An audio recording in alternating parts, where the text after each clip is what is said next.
부활절 셋째 주일 하나님께서 우리에게 주시는 말씀은 요한복음 4장 12절에서 24절까지의 말씀입니다. 부활절 셋째 주일 하나님께서 오늘 우리에게 주시는 말씀 요한복음 4장 12절에서 24절까지의 말씀 제가 한 목소리로 봉독해 올리겠습니다. 하나님의 말씀을 경청하시기 바랍니다. 우리 조상 야곱이 이 우물을 우리에게 주셨고 또 여기서 자기와 자기 아들들과 짐승이 다 마셨는데 당신이 야곱보다 더 크니이까. 예수께서 대답하여 이르시되 이 물을 마시는 자마다 다시 목마르려니와 내가 주는 물을 마시는 자는 영원히 목마르지 아니하리니 내가 주는 물은 그 속에서 영생하도록 솟아나는 샘물이 되리라. 여자가 이르되 주여 그런 물을 내게 주사 목마르지도 않고 또 여기 물 기르러 오지도 않게 하옵소서. 이르시되 가서 내 남편을 불러오라. 여자가 대답하여 이르되 나는 남편이 없나이다. 예수께서 이르시되 내가 남편이 없다 하는 말이 옳도다. 너에게 남편 5이 있었고 지금 있는 자도 내 남편이 아니니 내 말이 참되도다. 여자가 이르되 주여 내가 보니 선지자로소이다. 우리 조상들은 이 산에서 예배하였는데 당신들의 말은 예배할 곳이 예루살렘에 있다 하더이다. 예수께서 이르시되 여자여 내 말을 믿으라. 이 산에서도 말고 예루살렘에서도 말고 너희가 아버지께 예배할 때가 이르리라. 너희는 알지 못하는 것을 예배하고 우리는 아는 것을 예배하노니 이는 구원이 유대인에게서 남이라. 아버지께 참되게 예배하는 자들은 영과 진리로 예배할 때가 오나니 곧 이때라. 아버지께서는 자기에게 이렇게 예배하는 자들을 찾으시느니라. 하나님은 영이시니 예배하는 자가 영과 진리로 예배할지니라. 아멘. 이 시간 우리 하나님 앞에 머리 숙여 기도하겠습니다. 교회의 머리 대신 영광스러운 주님의 이름을 이 시간 찬양합니다. 우리 교회가 항상 살아있는 예배, 한몸 되는 교제, 변화되는 훈련, 열매 맺는 전도, 감동 있는 섬김의 교회가 되게 하여 주옵소서. 우리의 예배를 기뻐 받으시는 주님, 주일마다 드려지는 예배가 살아있는 예배가 되게 하시고 하나님의 임재를 체험하는 예배가 되게 하옵소서. 치유와 회복이 있는 예배, 영광스러운 주님의 얼굴을 배우는 예배가 되게 하옵소서. 예배를 통하여 참된 제자로 더 좋은 예배자가 나오게 하시고 공예배뿐 아니라 삶의 예배, 생활의 예배에도 승리하게 하옵소서. 우리의 자녀들이 드리는 모든 예배 가운데 동일한 성령께서 역사하여 주시고 우리 자녀들의 예배의 기쁨을 경험하게 하시며 예배 가운데 임하는 주님을 만나게 하옵소서. 우리의 하나됨을 기뻐하시는 주님, 성령 충만하여 우리 모두 서로 사랑하게 하시고 한 영혼도 소외되지 않는 한 가족 되는 기쁨, 한 몸 되는 교제가 충만하게 하옵소서. 교회 안에 깨어진 모든 관계들을 회복시켜 주시고 육신의 피를 나는 형제들처럼 보혈의 피를 나는 성도들의 사랑이 더 깊어지게 하옵시며 모든 세대가 서로 소통하고 이해하게 하시고 서로가 서로의 필요를 채워주며 그 어떤 세대도 소외됨이 없는 아름다운 교회가 되게 하여 주옵소서. 우리가 영적으로 자라나기를 원하시는 주님, 우리 교회가 예배와 기도의 훈련을 통하여 주님을 닮아가는 제자들이 점점 많아지게 하옵소서. 이 악한 세상에 천국의 소망을 주는 공동체가 되기를 원하옵고 모든 성도들이 예수님 닮기에 더욱 힘쓰게 하시며 모든 훈련들이 성경의 지식만 쌓는 그런 훈련이 아니라 예수님의 성품과 인격과 꿈과 비전을 우리의 것으로 삼아가는 훈련이 되게 하여 주시옵소서. 섬기러 오신 주님, 우리도 주님을 본받아 종의 자세로 서로를 섬기게 하옵소서. 교회 내에서 서로 섬길 때마다 감동이 있게 하옵소서. 세상을 향한 우리 교회의 섬김으로 세상에 감동과 소망을 주게 하옵소서. 우리 교회 때문에 악하고 더러운 세상이 정화되게 하옵소서. 우리의 기도로 인하여 아버지 이 코로나 사태가 하루속히 종결되게 하여 주옵소서. 우리 교회로 인하여 이 지역사회가, 이 나라가 복을 받게 하여 주시옵소서. 오늘도 말씀 가운데 온전히 성령께서 주관하여 운행하여 주시고 오직 주의 말씀 저희들에게 나타내어 주시기를 간절히 바라오며 교회의 머리 되시고 주인 되신 우리 주 예수 그리스도 이름 받들어 간절히 축복하며 기도드리옵나이다. 아멘.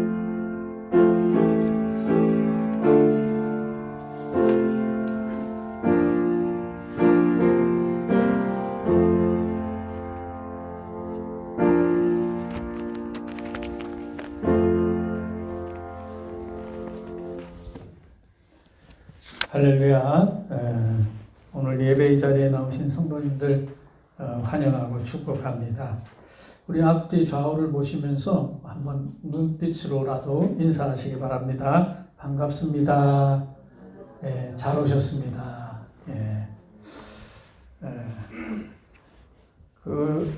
요즘 날씨가 좀 아침 저녁으로 굉장히 쌀쌀합니다. 쌀쌀하고 또 낮에는 덥고 지금 보니까 그 날씨를 보니까 북반구의 그 찬 기운이 이제 이렇게 여기까지 이제 내려오고 있다. 그런 얘기를 하고 있습니다.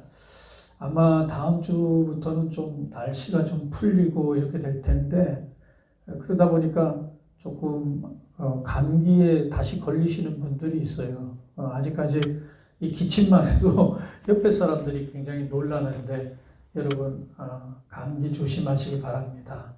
또 연로하신 분은 어떤 분들은 저기 병원에 가서 몸이 너무 약해져가지고 링게르를 좀 맞고 싶은데 감기가 걸리니까 그것도 못 놓게 한다고 그런 얘기를 들었습니다. 그러니까 여러모로 이 감기에 걸리면 손해예요. 그러니까 초기에 감기가 걸리면은 걸리지 않도록 그렇게 신경을 많이 써주시기 바랍니다. 요즘은 저기 약국에 가면은 그 목이 좀 간질간질하고 그러면은 이렇게 뿌리는 약도 있어요. 그것만 몇 번 이렇게 해줘도 예를 들자면 뭐 프로폴리스 같은 거 이런 것만 이렇게 해줘도 항생제 역할을 하기 때문에 초기에 감기를 막을 수 있고요. 그 다음에 마스크를 계속 쓰고 있으면은 입안에 말하자면 수증기 이런 게 있어가지고 그래서 이 건조한 것들 이거 막아주고 하니까 그래도 도움이 되고 그래서 집 안에서든 집 밖에서든 좀 뭐 지금 뭐 코로나 때문에 사회적 거리두기 하고 이렇게 하는데 꼭 마스크를 꼭 하시는 것도 참 좋겠다 생각을 합니다. 제가 어제 올려놓은 거기 보니까 제일 먼저 거의 뭐 80% 90%가 이 코를 통해서 이게 코로나 바이러스가 감염이 된다고 그러더라고요. 코를 통해서 감염이 되고 두 번째는 눈 점막, 그 다음에 장 이렇게 되는 거거든요. 장이 뭔가 하면 우리가 입으로 뭘 먹고 할 때 그게 이제 감염이 되는 거니까. 그런데 제일 먼저는 코로 그렇게 해서 코로 감염이 되고 그 다음에는 미각이나 그 다음에 후각이나 이런 것들을 상실하게 되고 그런 증세가 코로나 바이러스에서 나타난다고 하더라고요. 그러니까 여러분 이 마스크 하나만 이렇게 딱 잘 써도 전체적인 어느 정도는 예방할 수 있다. 이런 것들을 기본적인 상식을 여러분 가지셨으면 좋겠습니다. 경제도 어렵고 또 여러 가지 어려움이 앞으로 이제 계속해서 지금 닥치고 있는데 여러분 이때에 하나님 앞에 자숙하면서 기도하면서 그렇게 좀 지내시길 바랍니다. 또 다음 주 되면은 뭐 연휴가 계속 지금 끼어 있으니까 사람이 많은 곳, 여행도 많이 가는데 그럴 때 또 외부인들하고 불필요한 접촉이 일어나서 그래서 감염이 되고 또 그게 또 뭐 교회나 아니면 직장이나 뭐 이런 쪽으로 옮겨가는 거 아니에요? 사실은 여기는 감염될 그런 공간이 없어요. 그런데 이 밖에서 감염이 되는 거 아니겠습니까? 그리고 나중에는 이제 교회가 이제 타켓이 되고 공공기관이 타켓이 되고 이렇게 되는데, 여러분, 나 자신을 위해서도 그렇지만 가족을 위해서, 그 다음에 이 사회를 위해서 여러분들이 스스로 그런 부분에 대해서는 조금 경각심을 가졌으면 좋겠다, 그런 생각을 해보게 됩니다. 오늘 말씀은 지난주에 이어서 우리가 이 사마리아 여인이 어떻게 구원받았나에 대해서 말씀을 나누고 있는데, 자, 오늘 말씀의 결론은 뭔가? 문제가 많은 한 인간이 예수 그리스도를 만나고 예수님이 그리스도인 줄 깨닫게 되면서 예배하는 자로 바뀌고, 또 예배하는 자로 바뀌니까 문제가 다 해결되었다 하는 것을 우리에게 일러주고 있는 것입니다. 이 사마리아 여인은 우리 인간의 모습을 그대로 나타내주고, 그 사마리아 여인이 바로 나구나, 이렇게 생각하면서 우리가 오늘 이 말씀을 들어야 하겠습니다. 사마리아 여인이 어떤 모습이었는가? 보이는 모습이 육신적인 갈급함이 먼저 있어요. 그리고 정신적인 핸디캡이 있어요. 또 영적인 문제가 이 여자에게 있습니다. 육신적인 갈급함이나 뭐 정신적으로 뭔가의 핸디캡이나 영적인 문제가 있으면 그것이 바로 인간의 문제의 전부가 아니겠습니까? 첫째로 육신적인 갈급함이 있습니다. 물이 없는 거예요. 이 여인은 매일 물을 찾으러 어디로 나옵니까? 우물가로 나와야 되는 거죠. 15절 말씀에 그런 물을 내게 주사 목마르지도 않고 또 여기 물길로 오지도 않게 하옵소서. 매일 물을 길러 나와야 돼요. 매일 갈급해요. 매일 뭔가 육신적으로 내가 채워지지 않아요. 다 그런 거 아니겠습니까? 우리 인간의 문제가 그런 거다 하는 것을 보여주고 있습니다. 육신적으로 우리에게 닥치는 문제가 무엇입니까? 경제적으로 채워지지 않는 문제가 있고, 또 건강이 따라주지 않아서 힘들어하는 그런 문제가 있습니다. 그래서 돈 좀 있어 봤으면, 내가 건강해져 봤으면, 내가 좀 젊어 봤으면, 이런 것이죠. 또 성격적인 결함이 있어서 누구하고 잘 어울리지도 못해요. 그런 것도 다 육신적인 핸디캡 아니겠습니까? 또 내가 출세를 못했다든지, 배우지를 못했다든지, 가정 형편이 너무 어려워서 고생만 했다든지, 이런 것들이 다 우리가 가진 인간적인 핸디캡이다 하는 것이죠. 그런 핸디캡을 가지고 있는 것, 이것이 바로 사마리아 여인의 모습임과 동시에 우리 자신의 모습일 수 있다라는 것을 보여주고 있는 것입니다. 또 이 여인이 정신적인 핸디캡이 있어요. 5번이나 결혼했다가 이혼했습니다. 이거는 뭐 아닐 수도 있겠지만 뭔가 인간적인 결함이 이 여인에게 있다고도 볼 수가 있는 것입니다. 그런데 이혼을 이 여자가 한 것이 아닙니다. 여러분, 그 당시로 돌아가 보면 여자가 이혼할 수는 없어요. 그 시대는 여자가 이혼을 당하는 시대였습니다. 그 당시의 여자는 사회적으로 약자였고요. 부부관계에서도 약자니까 항상 이혼을 당하는 것입니다. 이것을 예수님께서 콕 집어가지고 16절에 내 남편을 불러오라 그랬더니 17절에 나는 남편이 없습니다. 그러니까 또 예수님께서 내가 남편이 없다는 말이 맞다, 이렇게 말씀하십니다. 물을 달라고 청해놓고 그 다음에 자꾸 예수님이 남편 얘기는 뭐 때문에 하시는 걸까요? 이것은 너의 문제는 물의 문제만이 아니다. 내가 육신적인 문제만이 아니고 너의 정신적인 핸디캡, 이걸 내가 고쳐야 되겠다. 이 환부를 도려내어서 내가 치료해야 되겠다. 이렇게 말씀하신 것입니다. 왜 그렇습니까? 그래야 이 여자가 행복해지니까, 그래야 이 여인이 회복이 되니까 하는 것입니다. 사실 우리가 먹고 사는 문제도 중요하지만 나의 정신적인 핸디캡, 또 더 나아가서 어떤 죄책감, 그런 것들이 해결이 돼야 되는 거죠. 이 문제가 해결되어야지 사람이 진짜 본질적으로 행복할 수가 있어요. 그런 문제를 예수님께서 콕 집어서 말씀하시는데, 이 여인의 과거를 들춰내 보니까 5번이나 이혼한 경력이 있다라고 하는 것입니다. 그리고 또 영적인 문제가 있습니다. 이 여자가 예배를 잊어버렸어요. 지금 어디서 예배를 드려야 하는지 또 경배의 대상이 정확하게 누구인지를 지금 모르는 것입니다. 예배를 잃어버린 문제, 영적인 그런 문제를 사마리아 여인이 가지고 있습니다. 그러니까 오늘 말씀은 최종적으로 인간의 문제는 다 영적인 문제에서 비롯된다 하는 것입니다. 영적인 문제가 혼란스러우니까 육신적인 문제에도 만족이 없고 감사가 없고 은혜가 없고 그렇게 되는 게 이게 다 영적인 문제죠. 영적으로 내가 제대로 서 있고 예배할 수만 있다면 못 산다고 내가 주눅이 들겠습니까? 돈 없다고 내가 주눅이 들겠습니까? 전혀 관계가 없는 거 아니겠어요? 우리 교인들이 이번 코로나 사태를 겪으면서 한 2주 동안, 2주가 아니라 한 2달 동안 예배를 못 들으니까 여러 사람들이 저한테 이런 얘기를 해오더라고요. 어떤 얘기인가 하면 이렇습니다. 예배를 안 드리니까 뭔가 내가 살아가는데 뭔가 빠진 것 같아요.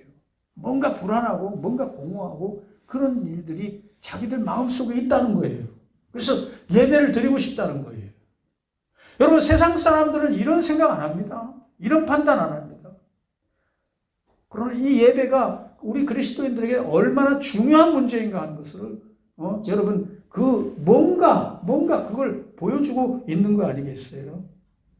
정신적인 문제도 이 다 영적인 문제와 다 관련이 있는 것입니다. 그렇기 때문에 이런 모순투성이이고 문제투성이이고 이런 사마리아 여인 한 사람을 예수님이 지금 놓고 치유하시는, 또 그 치유하시는 방법을 또 우리가 본문에서 우리가 배워야 하겠습니다. 첫 번째로 예수님은 진정한 생수가 누구인가, 무엇인가를 가르쳐 주시는 분이다 하는 것입니다.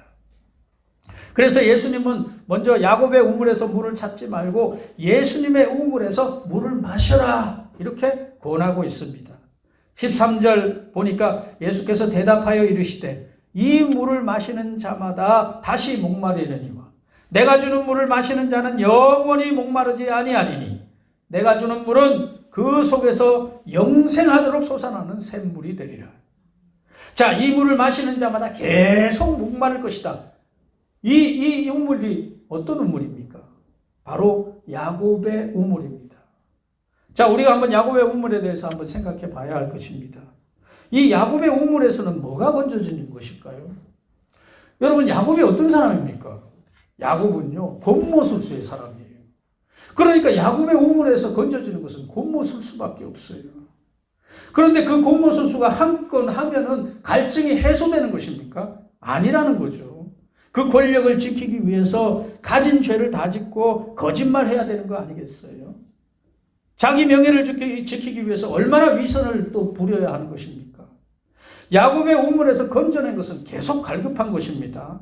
마치 목마르다고 바닷물을 마시는 것과 같은 것입니다.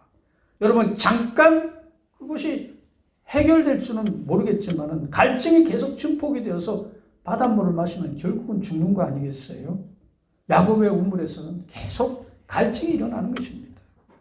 야곱의 우물에서 돈을 벌면 10만 원 가지면 100만 원 갖고 싶고 100만 원 가지고 있으면 1000만 원 갖고 싶고 1억을 갖고 싶고 그런 것이죠. 만족이라고 하는 것이 없다라고 하는 것입니다. 여러분, 그 구약 성경의 사울왕을 한번 보세요. 그 베냐민 지파의 맨 끝 지파에 있는 그 목동 어떤 한 사람을 탁 세워줬는데 그 사람이 왕으로 세워졌어요. 왕으로 세워주고 하나님께서 모든 것들을 다 줬어요. 그런데 자기하고 똑같은 어떤 목동 하나가 나타나서요. 블레셋 사람 다윗이 나타나서 골리앗을 이기니까 골리앗이 이기고 막 돌아오는데 사람들이 뭐라고 칭송했나 하면은 사울은 천천히요 다윗은 만만이로다. 그 순간에 사울의 마음이 변하는 거예요. 네? 질투하는 거예요. 저걸 죽여야 되겠다는 거예요. 저걸 가만두지 않겠다는 거예요. 지금 이 사람은 왕으로 누리고 있는데도 자기가 과거에 어떤 상황이었는가를 모르는 거예요. 여러분, 만족함이 없는 거예요. 그게 바로 사망의 길이다. 그거를요, 성경은 우리에게 보여주고 있는 것입니다. 야곱은 치열하게 그냥 자기 욕심대로 하다가 피곤해지는 것입니다, 여러분. 나중에 하나님 앞에서 환도뼈가 부러지고 거꾸러지고 이름을 바꾸고 이스라엘로 하나님께서 변화시켜 주실 때 비로소 위안을 얻고 구원을 얻는 거죠. 여러분, 야곱이 약복강가에서 천사와 왜 씨름을 했습니까? 자기 가족들, 가축들, 재산들 다 강 건너 보냈습니다. 그러나 자기만 안 건너요. 자기만 강 안 건너고 거기 있어요. 이 야곱은요, 꽤가 많은 사람이에요. 그런데 겁도 많은 사람이에요. 꽤가 많은 사람이. 에서가 변심해서 나를 죽이려 할지도 모르니까 그러면 내가 이 빠른 이 두 다리로 도망가야 되겠다. 그걸 지금 그 궁리를 지금 하고 있는 거 아니겠어요? 야곱이 믿는 것은 자기의 머리고 자기의 두 다리인 것입니다. 그런데 하나님이 그거를 치시는 거죠. 인간이 믿고 있는 어떤 모든 방법들을 다 쳐버리는 것입니다. 도망갈 방법이 없도록. 왜냐하면 하나님은 야곱을 사랑하시니까. 하나님이 구원하시지 않으면 야곱은 이제 꼼짝없이 죽는 거 아니겠습니까? 그런데 여러분, 그곳에 은혜가 있음을 여러분 믿으시기 바랍니다. 그 다음에 이 야곱을 이스라엘로 바꿔주시는 것입니다. 네가 하는 게 아니야. 하나님이 지금까지 해주셨고 앞으로도 해주시는 거지. 너에게 승리를 가져다 주는 것은 하나님이시다. 네가 구원받는 게 아니다. 하나님이 너를 구원시켜 주셔야 구원에 이르는 것이다. 그 다음에 야곱이 도망가지도 못하고 지팡이로요 쩔뚝쩔뚝 다니는데도 이미 장애인이 됐어요. 그런데 하나님은 야곱을 승리자로 만들고 야곱이 복을 받게 하고 야곱의 모든 것을 이루어 주시잖아요, 여러분. 이것이 바로 하나님께서 우리에게 하시는 방법이다 하는 것입니다. 그러니까 우리가 야곱의 우물에서 뭔가를 기르려고 자꾸만 하는 것을 포기하고 예수님의 우물에서 물을 마셔라. 여러분, 이 말씀에 귀를 기울여야 할 줄로 믿습니다. 예수님의 우물은 언제나 축복의 우물이고 하늘나라의 생명수고, 그것을 지금 예수님은 직접 이 사마리아 여인에게 네가 그걸 마셔라, 그렇게 이야기하고 계시는 것입니다. 예수님께서는 이 여인에게 이미 말씀하셨어요. 10절 말씀에 내가 그리스도다 이렇게 미리 이야기하고 계십니다.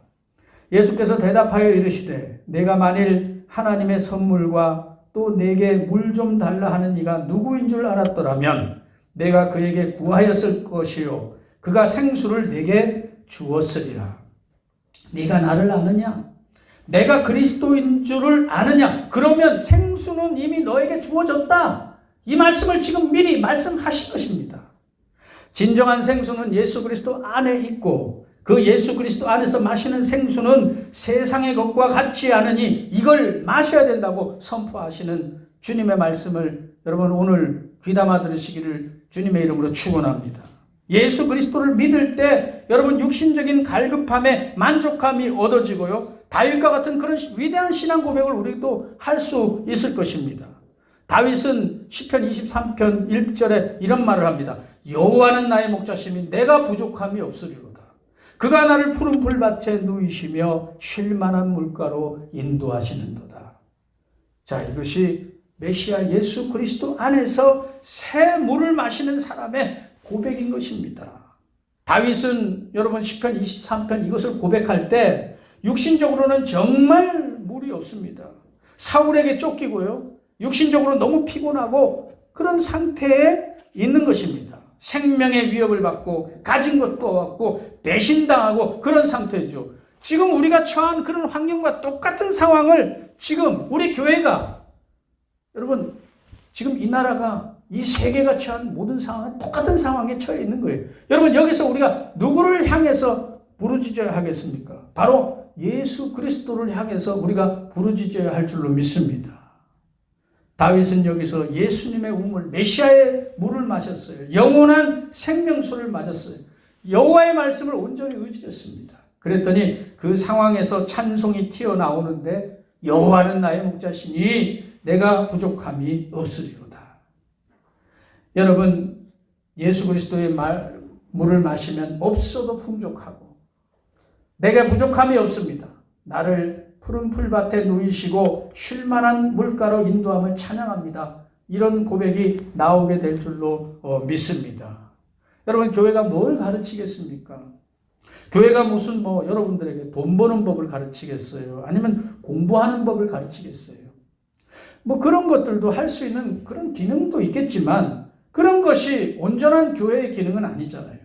진정한 예수 그리스도 안에서의 하나님의 말씀인 이 샘물을 공급해 줘야죠. 그게 교회가 바로 해야 할 일 아니겠습니까? 세상에서 피곤하고 세상에서 일이 안 되고 세상에서 부족하고 아무것도 안 가졌어도 이곳에 와서 그 예수 그리스도의 샘물만 마시면은 내가 부족함이 없는 존재로 변화된다라고 하는 그것을 주는 거, 이걸 가르치는 거, 이것이 바로 교회의 역할 아니겠습니까? 교회 안에서는요, 우리가 다 이 말씀의 생수를 마신 다음에는요, 우리 마음이 밝아져야 되고, 표정이 밝아져야 되고, 우리의 입술에서는 뭐 긍정의 언어가 이렇게 튀어나와야 되고, 하나님을 찬양해야 되고, 내가 부족함이 없습니다. 이런 고백이 나와야 될 줄로 믿습니다. 두 번째로, 죄책감의 문제를 예수님께서 해결해 주시는 분이시다 하는 것입니다. 죄책감의 문제를 해결해 주시는데 마음속에 깊은 상처를 털어놓게 하시는 거예요. 물 달라고 하는데 남편 데리고 와라. 이게 무엇입니까? 진정한 목마름의 근원은 죄책감이다. 이것을 지적하는 거죠. 이 여인은 아마도 5번 이혼했다라는 것 때문에 마음속에 자책하고 있는지 몰라요. 그러니까 난 12시에 자기 혼자 물길로 나오는 거예요. 내가 뭔가 잘못되고 내가 뭔가 문제가 많다라고 하는 위축되고 자책한 마음으로 살아가는 줄도 모릅니다. 그래서 사람 만나기가 싫은 거죠. 그러나 거기서 벗어나야 된다. 그 말씀을 하시는 것입니다. 그건 내 잘못이 아니다. 내가 위축되어서 살 필요가 없다. 주님께서 지금 말씀하시죠. 여기서 잠깐 우리가 구약의 율법에 이혼에 관한 법률이 어떻게 되어 있나 한번 살펴보도록 하겠습니다. 신명기 24장 1절에 보면 사람이 아내를 맞이하여 데려온 후에 그에게 수치되는 일이 있음을 발견하고 그를 기뻐하지 아니하면 이혼 증서를 써서 그의 손에 주고 그를 자기 집으로 내보낼 것이요. 이런 말씀이 쓰여져 있습니다. 그런데 그때 당시에 수치되는 일에 대한 해석을 어떻게 해석했냐 하면은 바리새인들 사이에 두 파로 나뉘어서 대립되어서 해석했습니다. 하나는 샴마이파가 있고 하나는 힐렐파가 있는데 샴마이파는 보수적으로 해석해서요. 이혼의 사유는 오직 간음이다. 그런데 힐렐파는 일상생활에서 여자가 범하는 모든 허물까지 확대 해석을 해서 성격이 못돼도 이혼하고 밥을 못해도 이혼하고 걸음걸이가 마음에 안 들어도 이혼, 이렇게 이혼을 아주 쉽게 만들어 버렸어요. 어쨌든 간에 예수님 당시에는 남편이 말 한마디만 하면 그냥 이혼입니다. 마음에 안 든다라고 하면은 그냥 이혼이에요.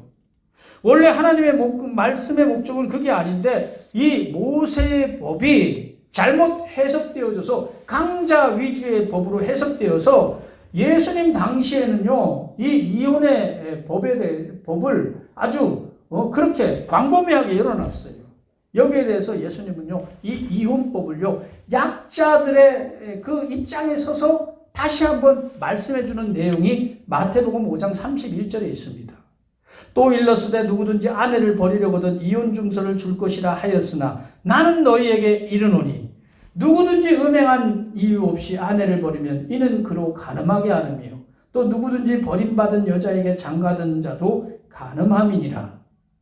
여러분, 예수님의 법은요, 음행의 연고 이외에 이혼은 절대로 안 된다는 것입니다. 여기에 사마리아 여인은 해당 사항이 없다고 지금 주님께서 말씀하고 계시는 거예요. 지금 오늘 말씀이. 사마리아 여인에게 예수님이 굉장히 관대하십니다.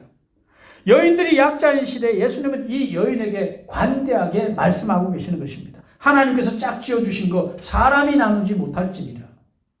그 당시에 강자보호법 아래에서 마음대로 사람들이 이혼했는데 예수님은 약자보호법을 지금 선언하시는 거죠. 이걸 가지고 여러분 강자가 이용해버리면요 안 된다라고 하는 것입니다. 이것은 약자보호법이라는 거예요. 이 말뜻은 여러분 강자에 의한 일방적인 혼인 파기는 무효다라고 분명한 예수님의 선언인 것입니다. 그런데 이걸 반대로 말하면 약자의 소원이면 여러분 이혼할 수 있어요, 없어요? 이혼할 수가 있는 거예요. 매 맞는 아내, 맨날 매 맞고 있는 아내, 여러분 이혼할 수 있어요, 없어요? 이혼할 수 있어요. 왜? 약자보호법이기 때문에. 경제적인 갑자기 어려운 아내, 병상에 누워있는 아내, 그 아내를 두고 여러분 이혼할 수 있어요, 없어요? 이혼할 수 없어요. 왜냐하면 강자에 의한 이혼 파기는 불가하다 하는 것을 예수님 말씀하고 있는 것입니다. 하나님의 사랑법에 어긋난다는 것입니다. 병석에 누운 남편이나 아내를 두고 건강한 배우자가 이혼하자 그러면 안 된다라고 분명하게 이야기하시는 거예요. 그러면 이 여인에게 말씀하시는 예수님의 의도는 무엇일까 하는 거죠. 이혼당하는 것은 너의 허물이 아니니까 죄책감에서 너는 벗어나라 하는 것입니다. 사람들이 다 너를 손가락질해도 나는 너를 인정한다. 그러면서 예수님이 이 사마리아 여인을 칭찬하는 내용이 나오는 거죠. 18절 맨 마지막에 보니까 내 말이 참되도다 그런 말씀하세요. 여러분 성경을 읽다가 이런 말씀 보면 깜짝 놀라지 않아요? 내 말이 참되도다. 이 말이 무슨 뜻입니까? 너는 불행하게 살긴 살았지만 내 마음은 참되다. 너는 말이 참되고 순수하구나. 이렇게 우리 주님께서 이 여자를 칭찬하시는 것입니다. 이게 얼마나 귀한 말씀인지 모릅니다.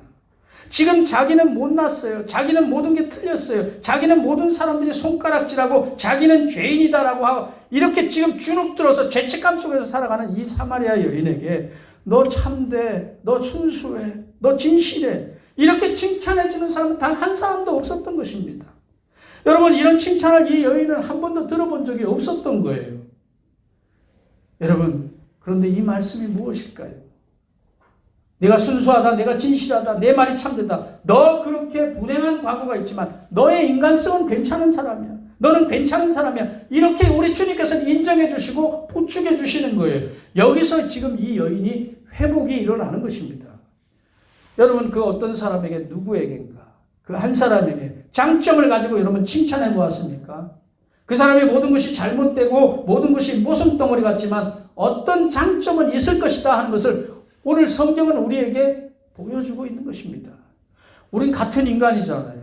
우리 똑같은 인간이잖아요. 우리 주님도 똑같은 인간성의 모습을 우리에게 보여주고 계신 그 인간됨을 우리에게 보여주고 계시는 것입니다. 여러분 그 사람의 어떤 장점을 들어서 칭찬해주고 격려해주고 진실됨을 인정해줄 때 여러분 사람이 살아나는 거죠. 예수님의 이런 칭찬을 들으니까 이 여인이 얼마나 기뻤겠어요. 생전 처음으로 칭찬 한번 들어봤어요. 자기의 과거가 모두 꼬인 것 같은데 용서되고 현재가 회복되니까 얼마나 기쁘겠어요.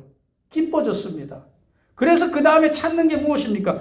예배의 자리를 찾는 거예요. 어디서 예배해야 됩니까? 이것은 하나님의 은혜라고 이렇게 고백하고 있는 것입니다. 그래서 예수님께서 세 번째로 예배를 가르쳐 주시는 거예요. 이것이 가장 중요한 것입니다. 예배를 가르쳐 주세요. 어디서 예배를 해야 됩니까? 시온산입니까? 그리심산입니까? 이렇게 묻는 주님에게 예배를 가르쳐 주세요. 여러분 주님을 만나고 칭찬을 듣고 자기 자신의 인정을 받았을 때 이 자리에 와서 우리가 예배를 드려주고 싶은 것입니다. 예배하고 싶어지니까 또 회복의 역사가 일어나고 하나님과의 관계가 회복되는 것입니다. 하나님과의 관계가 회복되니까 또 인간관계가 또 회복되는 것입니다. 그래서 이 여인이 그 다음에 한 행동은 물동이를 내려놓고요. 만나고 싶지 않은 동네 사람들을 찾아가서 직접 만나는 장면을 우리가 읽었던 것입니다. 그리고 자기 스스로 안에는요. 내면적인 그런 회복이 일어나요. 자기 안에 치유가 일어나니까 바깥으로 나가고 싶은 거예요. 뭔가 전하고 싶은 거예요. 외치고 싶은 거예요. 여러분 이 여인에게 이러한 일들이 일어났다라고 하는 것입니다. 그게 바로 세계 만방에 있는 그런 선교사님들입니다. 우리가 찬양하는 일입니다. 우리 이 자리에 서서 우리가 복음을 전하는 일입니다. 어떤 상황에서도요. 그리스도인들은 주눅 들지 않아요. 이제는 자기가 못났다고 생각하지 않고 죄인이라고 생각하지 않고 자책하지 않고 긍정적인 마인드로 돌아서서 뭔가 내가 할 수 있다라고 생각하는 것입니다. 예배는 여러분 이렇게 중요한 것입니다. 회복은 이렇게 중요한 것입니다. 예배할 마음이 생길 때 하나님과의 관계가 여러분 회복되는 줄 여러분 믿으시기 바랍니다. 사람이 회복되려면요. 예배의 자리에 나오고 싶어져야 돼요. 예배의 자리를 자꾸 멀리 하는데 그 사람은 회복될 수가 없어요. 그 사람의 인간관계가 회복될 수 없고 내면적인 문제가 회복될 수 없습니다. 그것이 바로 예배의 신비입니다. 희한하게도 예배에 나오는 그 순간부터 회복이 일어나기 시작하는 거예요. 나도 몰라요. 왜? 하나님께서 하시는 일이니까. 성부, 성자, 성령께서 하시는 일이니까. 여러분 그 신비를 믿으시기를 바랍니다. 그래서 내가 영적으로 항상 건강한지 점검해야 돼요. 내가 정말 예배하고 싶어지나, 예배의 자리가 그리워지나, 예배하고 싶어지나, 그 생각을 해야 되는 것입니다. 예배를 사모하는 마음으로 여러분 이 자리에 나오시기를 주님의 이름으로 축원합니다. 그리고 또 한 가지 중요한 것은 이 예배의 자리에 하나님이 계신가라고 하는 거예요. 하나님께 내가 예배하는가?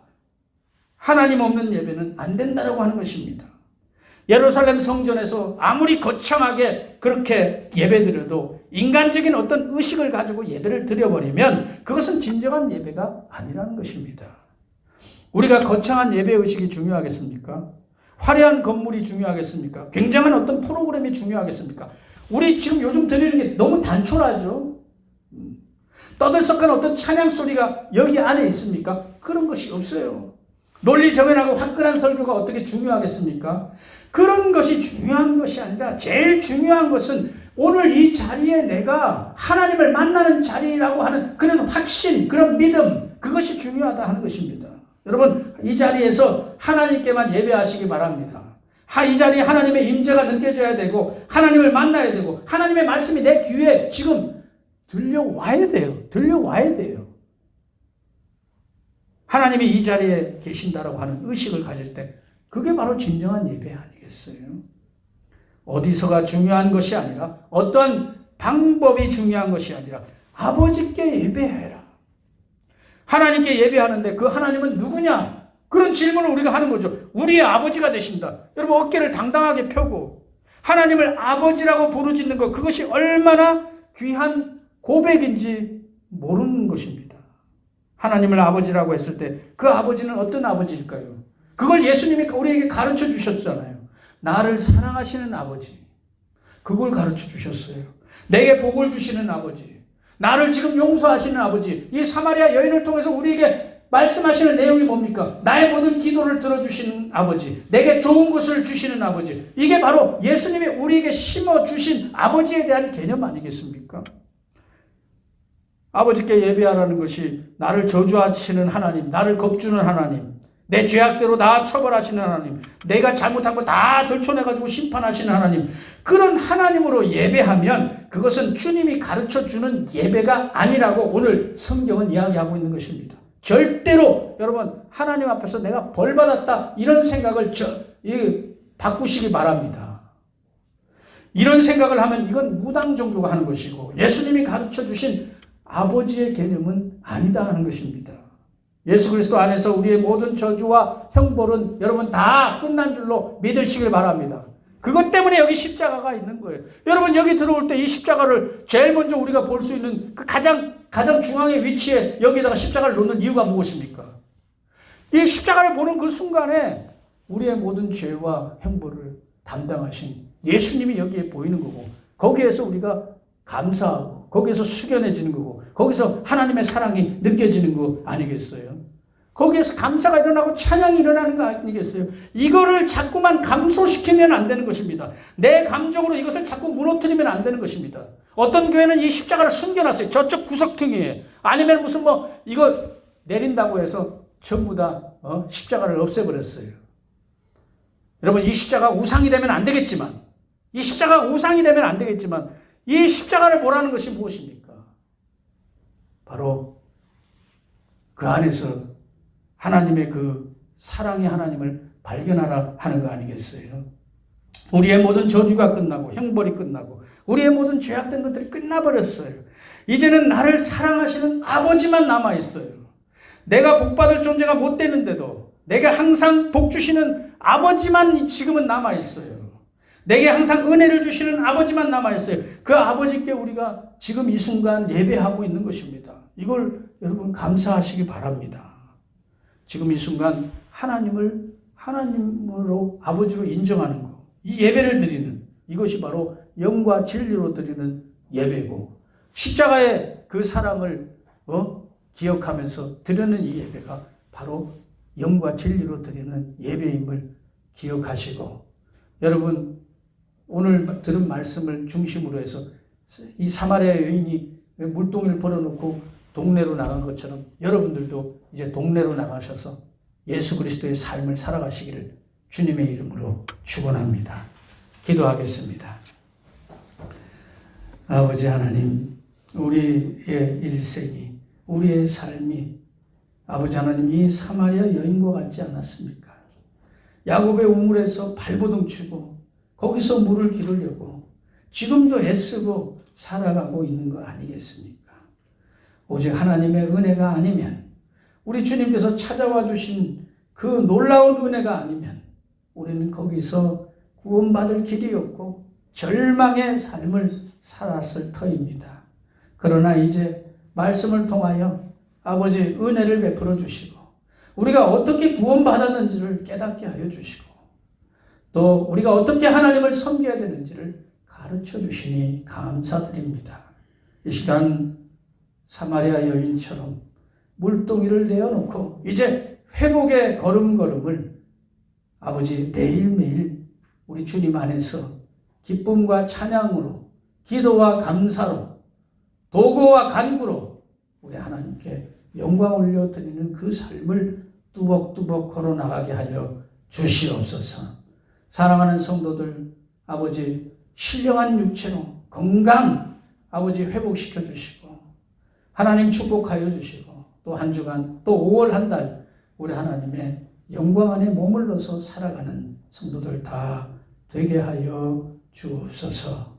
감사드리며 예수님의 이름 받들어 간절히 축복하며 기도드리옵나이다. 아멘.